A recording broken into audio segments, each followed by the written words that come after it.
কি হবে যখন দেহ থেকে রূহ বের হয়ে যাবে? আসুন জেনে নেওয়া যাক সে সম্পর্কে।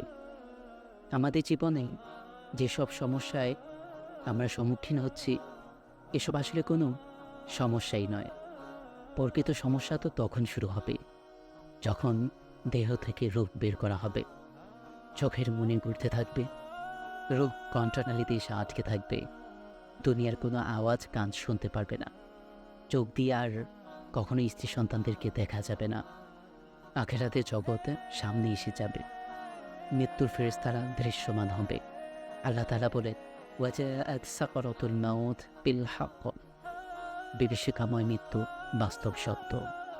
দুনিয়ায় যেসব সমস্যা রয়েছে, এসব সমস্যার মধ্যে যে সমস্যার সমাধানে চিন্তা করা আবশ্যক, সেটি হচ্ছে এই যে মৃত্যুর সময়ে আমার কষ্ট না হোক।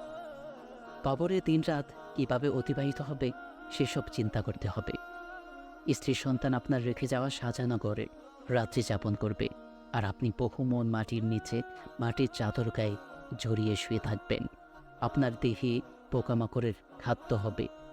আপনার চেহারায় জীবনদশে একটি মাছি বসতে পারেনি, অথচ কবরে আপনার চেহারায় শত শত পোকামাকড় কিলবিল করতে থাকবে। দুনিয়ায় গরম থেকে রক্ষা পাওয়ার জন্য কত রকম আরামদায়ক ব্যবস্থা করেছেন, অথচ কবরে আপনার পেট ফেটে যাবে, আপনার হাড় গোশত থেকে আলাদা হয়ে যাবে, আপনার দেহের গোশত পোকামাকড় খেয়ে ফেলবে।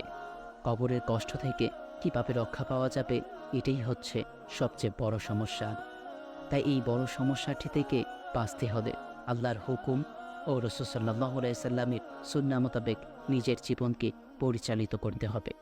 তাহলে হয়তো মহান আল্লাহ তাআলা আমাদেরকে এই বিভীষিকাময় আযাব থেকে পরিত্রাণ দান করবেন।